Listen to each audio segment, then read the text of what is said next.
یہ زنا کیا ہے؟ اب سنیے، اللہ اکبر، میرے اور تمہارے سچے نبی صلی اللہ علیہ وآلہ وسلم فرماتے ہیں آج زنا بڑھ رہا ہے، بلکہ آپ کو بتاؤں یہاں تک کہ لکھنے والوں نے لکھا ہر منٹ پر کئی زنا ریکارڈ کیا جا رہا ہے دنیا میں۔ تعفن ہے زنا کا، تعفن ہے بدکاری کا۔ اللہ اکبر، ہیرو ہیروئن کے چکر میں انسان زنا کو گناہ بھی نہیں سمجھتا۔ آؤ آؤ اپنے نبی کا فرمان سنو، اپنے سچے رسول کا فرمان سنو اور اپنے آپ کو جہنم کی آگ سے بچا لو۔ اللہ کے سچے نبی، غیب کا نبی صلی اللہ علیہ وآلہ وسلم فرماتے ہیں کہ جب قیامت کے دن زانیوں کو میدان محشر میں لایا جائے گا، اللہ کرے کسی کو یہ گناہ نہ کرے، اور اگر کسی نے کی ہو تو وہ جلد سے جلد توبہ کرے، اس گندگی سے نکلے۔ اے میری قوم کے جوانوں، گندی فلمیں دیکھ کر، گندی پکچریں دیکھ کر کس میں ڈوبے جا رہے ہو؟ اللہ اکبر، زنا کے بارے میں تمہارے اور میرے سچے نبی صلی اللہ علیہ وآلہ وسلم ارشاد فرماتے ہیں کہ جب زانیوں کو قیامت کے دن میدان محشر میں لایا جائے گا تو پورا میدان محشر ان زانیوں کو پہچان لے گا، یعنی جنہوں نے دنیا میں زنا کیا ہے محشر ان کو پہچان لے گا، اور وہاں پر یہ جلسے اتنا مجمع نہیں ہوگا، 1000 2000 10,000 لوگ نہیں ہوں گے، 1,00,000 2,00,000 10,00,000 لوگ نہیں ہوں گے، کروڑ 10 کروڑ لوگ نہیں ہوں گے، ارب 10 ارب لوگ نہیں ہوں گے، بلکہ سارے اولین اور آخرین ہوں گے۔ انبیاء وہاں ہیں، صحابہ وہاں ہیں، اولیاء وہاں ہیں، سب وہاں ہیں، اور میرے اور تمہارے سچے نبی فرما رہے ہیں زانیوں کو،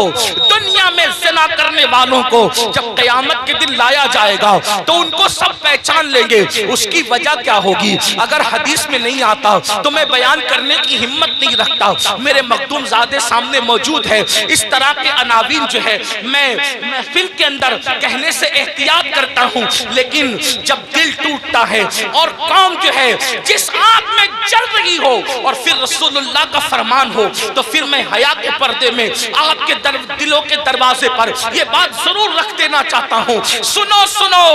زنا کے اڈوں کی طرف جانے والے جوان، یقیناً یہاں جو لوگ موجود ہیں وہ ایسے نہیں ہیں، لیکن آپ کو مخاطب کر کے ان تک خدا کے بندوں تک آواز پہنچانا ہے جو اس آواز کے مستحق ہیں، ان بچیوں تک آواز پہنچانا ہے جو اس آواز کی مستحق ہے۔ سنو، اللہ کے رسول سچے نبی فرماتے ہیں کہ زانیوں کو جب قیامت کے دن لایا جائے گا تو پورا محشر ان کو پہچان لے گا۔ پہچاننے کی وجہ کیا ہوگی؟ آقا فرماتے ہیں ان کی شرمگاہوں سے اتنی گندی بدبو آئے گی، اتنی خطرناک بدبو آئے گی کہ میدان محشر ان کی بدبو کو دیکھ کر ان کو پہچان لے گا۔ ذرا اندازہ کرو، زنا کی وجہ سے شرمگاہیں سڑ کر بدبو دار ہو چکی ہوگی اور اس سے بدبو آئے گی، محشر پہچان لے گا، میدان محشر کے لوگ پہچان لیں گے۔ مجھے بتاؤ، جس کے منہ میں بدبو آتی ہے وہ کتنا شرمندہ رہتا ہے دنیا میں۔ نادان،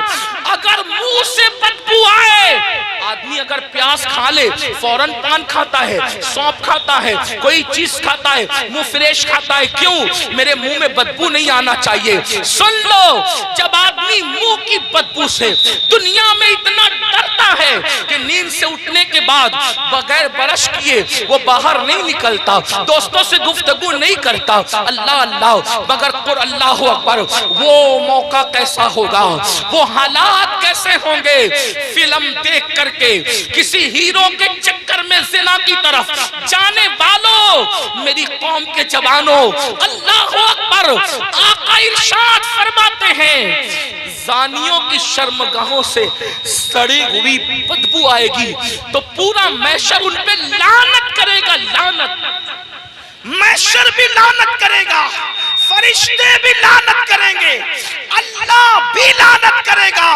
اور اللہ ان سے قیامت کے دن کلام نہیں کرے گا، ان سے اللہ بات نہیں کرے گا۔ اسی پہ بس نہیں، اب سنو، ابھی آپ نے جہنم کا ذکر سنا، آگے آقا فرماتے ہیں ان کو چہروں پر جہنم کی آگ رکھ کر بھڑکائی جائے گی، ان کے چہروں پر جہنم کی آگ رکھ کر کے زانیوں کے چہرے پہ آگ بھڑکائی جائے گی۔ کبھی تندور کے اندر کوئی چیز سیکی جاتی ہے تو کیسے الٹ پلٹ کیا جاتا ہے، زانیوں کے چہروں کو جہنم میں الٹ پلٹ کیا جائے گا، ان کے چہروں پہ آگ بھڑکائی جائے گی۔ اسی پہ بس نہیں، میرے اور تمہارے سچے نبی فرماتے ہیں پھر حضرت مالک یعنی جہنم کے داروغہ جہنم کی آگ کی بنی ہوئی قمیص اس کے بدن پر پہنائیں گے۔ ہائے ہائے، جو مئی کی گرمی برداشت نہ کر سکے، جو دسمبر کی سردی برداشت نہ کر سکے، یہ کمزور جسم مکھی اور مچھر چلے تو یہ کمزور جسم مکھی اور مچھر کے ڈنک کو برداشت نہیں کر سکتا۔ یہ کمزور جسم اگر بتی کے چٹکے کو، سگریٹ کے چٹکے کو برداشت نہیں کر سکتا، ہائے زنا کرنے کی بنیاد پر جب جہنم کی آگ کی بنی ہوئی قمیص اس کم نصیب کو پہنائی جائے گی، اس کم بخت کو پہنائی جائے گی، اس کا حال کیا ہوگا؟ اگر یہ بات کوئی مولوی صاحب کہہ دیتے تو لوگ کہتے مولانا ڈرا رہے ہیں، اگر کوئی لیڈر سیاسی کہہ دیتا تو لوگ کہتے کہ اپنی بات ہو رہی ہے، لیکن واللہ یہ اس رسول نے فرمایا ہے جو زمین پہ بیٹھ کر کے لامکہ کی خبر دیتے ہیں، جو ماں کے شکم میں رہ کر کے لوح محفوظ پر چلنے والے قلم کی آواز کو سن لیا کرتے ہیں۔ اللہ اللہ، لرز جاؤ گندی فلمیں دیکھ کر، زنا کو شوق بنانے والوں لرز جاؤ، آگ کی قمیص جب ان کو پہنائی جائے گی تو وہ تڑپیں گے، وہ بلکیں گے۔ اسی پر بس نہیں بلکہ تمہارے اور میرے سچے نبی مصطفیٰ کریم رؤوف الرحیم صلی اللہ علیہ وآلہ وسلم فرماتے ہیں اس کے بعد حضرت مالک فرشتوں کو کہیں گے، جو جہنم کے فرشتے ہیں ان سے کہیں گے ان زانیوں کی آنکھوں میں آگ کی سلاخیں ڈال دو، ان جہنمیوں کی آنکھوں میں آگ کی سلاخیں ڈال دو۔ ہائے ہائے، جہنم کی آگ سے بنی ہوئی سلاخیں ان کی آنکھوں میں ڈالنے کا حکم ہوگا۔ حضرت مالک کہیں گے یہ زانی لوگ حرام دیکھتے تھے اپنی آنکھوں سے، حرام دیکھتے تھے اپنی آنکھوں سے، ان کی آنکھوں میں جہنم کی آگ کی سلاخیں پھیر دو۔ تھوڑا غور تو کرو، اگر یہ بات کسی کتاب میں کسی صرف ایک عام انسان کی لکھی ہوئی ہوتی میں کبھی اتنے اہتمام سے بیان نہ کرتا، لیکن وہ رسول بیان کر رہے ہیں جن کی زبان پر سوائے حق کے کچھ اور جاری نہیں ہوتا۔ میرے امام کہتے ہیں وہ دہن جس کی ہر بات وحی خدا، چشمہ علم و حکمت میں لاکھوں سلام، وہ زبان جس کو سب کن کی کنجی کہے اس کی نافذ حکومت میں لاکھوں سلام۔ 2 منٹ کی لذت کے لیے اللہ کو ناراض کرنے والوں، 2 منٹ کی لذت کے لیے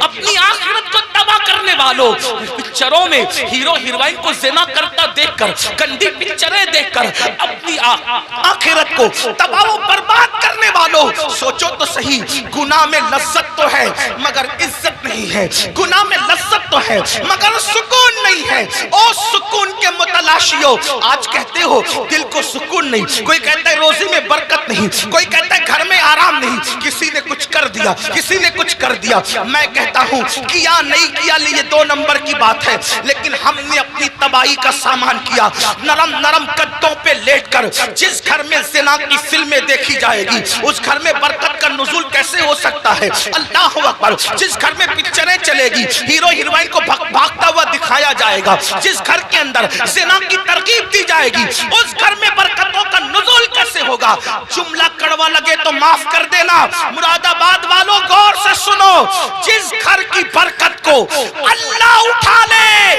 ملا کی دعا اور تعویذ، اس گھر میں کبھی برکت نہیں لا سکتے، اس لیے کہ خدا کی طاقت کے سامنے انسان بے بس ہے۔ خدا کی شان یہ ہے وہ جو چاہے فیصلہ کرے، وہ جو چاہے فیصلہ کرے، وہ عادل ہے، وہ ظلم نہیں کرتا۔ انسان بے بس ہے، بے بس، لیکن یاد رکھنا اہل وجاہت کی بات نہیں کر رہا ہوں، ان کی شان الگ ہے، مگر یاد رکھنا ہم جیسے انسان تو بے بس ہی ہے۔ اللہ اکبر۔ میرے آقا علیہ السلام کے پیارے دیوانوں، زنا کر کے گھر کی برکت کو ختم کر کے صرف تعویذات کے سہارے اور اللہ اکبر بزرگوں کی دعاؤں کے سہارے گھر میں برکت کے متلاشی ہو، واللہ اللہ اللہ نہ چاہیں تو پھر گھر میں کوئی برکت نہیں لا سکتا۔ ہم لوگ اہل توحید ہے، اہل سنت، صوفیہ کے ماننے والے ہیں۔ ہمارا عقیدہ یہ ہے خیر ہی و شر ہی من اللہ تعالی، ہر خیر و شر اللہ کی طرف سے ہے۔ لیکن اللہ اکبر، اب سنو، غور سے سنو، میرے اور تمہارے آقا فرماتے ہیں، حضرت مالک کہیں گے آگ کی سلاخیں آنکھوں میں پھیر دو، آگ کی جہنم کی آگ کی سلاخیں آنکھوں میں پھیر، جب آنکھوں میں پھرے گی وہ کمزور آنکھیں، وہ ننھی ننھی آنکھیں جس میں اگر ایک چھوٹا سا تنکا جائے، تنکا، تو آدمی برداشت نہیں کرتا، پیاس کے ننھے سے ذرات جائے تو برداشت نہیں کرتا، حتیٰ کہ نیم کا ٹھنڈا سرما لگے تو آنسو ٹپ ٹپ نکلتے، نیم کا سرما جو آنکھ برداشت نہ کر سکے، جب زنا کی وجہ سے اور حرام دیکھنے کی وجہ سے ان آنکھوں میں آگ کی سلاخیں ڈالی جائے گی، کیا بنے گا ان آنکھوں کا؟ اور جب فرشتے آگ کی سلاخیں اس آنکھ میں پھیریں گے، تب وہ انسان ان فرشتوں سے کہیں گے ہم پہ رحم تو کرو نا، ہم قابل رحم ہیں، ہم پہ رحم کرو، ایک لمحے کے لیے رحم کرو۔ وہ کہیں گے ظالم، تو دنیا میں اللہ کی نافرمانی کرتا تھا، زنا کرتا تھا، حرام دیکھتا تھا، اور آج ہم سے کہہ رہا ہے کہ ہم رحم کریں، ہم تو اللہ کے بندے، تو نے نافرمانی کی اللہ کی، ہم نہیں کر سکتے، اللہ کی طرف سے جو حکم ہے ہم وہ ضرور کریں گے۔ اللہ اکبر، یہ ہے زانیوں کے حوالے سے۔ یہ تو میں نے اختصار کے ساتھ ایک حدیث پڑھی، میں اپنے جوانوں سے کہتا ہوں آج زنا افیئر کے نام پر بڑھ رہا ہے، میرے بھائیو اس طرف نہ جاؤ، بلکہ نکاح کو اتنا سستا کرو کہ زنا کرنا مشکل ہو جائے، نکاح کو اتنا آسان کرو زنا کرنا مشکل ہو جائے۔ بڑی معذرت کے ساتھ ظالم معاشرے نے نکاح کو اتنا مشکل کر دیا ہے کہ اب لوگ زنا کو آسان سمجھنے لگے ہیں۔ نہیں، جس معاشرے میں زنا ہوگا اس معاشرے میں بیماریاں ہوگی، جس معاشرے میں زنا ہوگا اس معاشرے کے اندر بے برکتی ہوگی، جس معاشرے میں زنا ہوگا اس معاشرے میں تباہی ہوگی، جہاں گناہ ہے وہاں فنا ہے۔ اور ایک بات بھی عرض کر دوں، جو زنا کرتے ہیں اللہ ان کے یہاں عیبی اولاد پیدا کر، عیبی اولاد ان کے گھروں میں۔ اب کسی گھر میں عیبی اولاد دیکھنا تو قیاس مت لگا لینا کہ اس نے زنا ہی کیا ہوگا، ایسا نہیں۔ کچھ لوگوں کو بطور سزا عیبی اولاد دی جاتی ہے اور کچھ لوگوں کو بطور امتحان عیبی اولاد دی جاتی ہے۔ کسی کا امتحان بھی ہو سکتا ہے، جیسے حضرت ایوب علیہ السلام کا امتحان ہوا، اللہ والوں کا امتحان ہوا۔ تو میرے بھائیو زنا کی طرف نہ جاؤ اور نکاح کرو، اور نکاح جلدی کرو۔ اپنے جوانوں سے کہتا ہوں اگر گھر والے نکاح کرنے میں تاخیر کرے تو نوجوانوں کو یہ گھر میں عرضی رکھنے کا حق ہے کہ میری شادی کر دو، لیکن حرام کی طرف نہ جاؤ۔ اور آخری میں بات سمیٹتے ہوئے عرض کروں، اگر ایسا نہیں کیا تو زنا وہ بدترین فعل ہے میرے بھائی، نسلوں تک اس کی سزا ملتی رہے گی۔ روزی میں برکت نہیں ہو سکتی، روزی میں کبھی برکت نہیں ہو سکتی، چہرے کا نور اٹھا لیا جائے گا، عمر گھٹا دی جائے گی، کہیں پناہ نہیں ملے گی۔ جنہوں نے جوانیوں میں زنا کیا ہے بڑھاپا اس قدر ان کا دردناک ہے، وہ بستر میں منہ چھپا چھپا کر روتے ہیں، لیکن ان کو موت نہیں آتی، وہ موت مانگتے ہیں، ان کو موت نہیں آتی۔ جوانی میں پاپ کرنے والے، جوانی میں آوارگی کرنے والے، جوانی میں عیاشی کرنے والے، جوانی میں عیش کرنے والے دردناک زندگی گزارتے ہیں، کوئی پوچھنے والا نہیں رہتا، اس لیے کہ جس کی طرف سے خدا کی نظر رحمت پھر جاتی ہے ان کا کوئی پرسان حال نہیں۔ اس لیے میرے بھائیوں آج سے پہلے اگر گندی فلم دیکھی ہو، آج سے پہلے کوئی زنا کا کام کیا ہو، آج سے پہلے کسی لڑکی سے ناجائز تعلقات رکھا ہو، آج سے پہلے کسی لڑکی کو پاپ کی نظر سے دیکھا ہو، آج کی اس محفل میں سچی توبہ کر لو، کیونکہ توبہ کا دروازہ کھلا ہوا ہے اور آج ہی کھلا ہے۔ جس دن مر جاؤ گے روح کا جس رشتہ جسم سے ٹوٹ جائے گا، توبہ کا دروازہ ہمارے لیے بند ہو جائے گا۔ اللہ اللہ، ایک بزرگ مجذوب تھے، وہ بستی میں لوگوں سے کہتے تھے لوگوں اللہ سے صلح کر لو، لوگوں اللہ سے صلح کر لو۔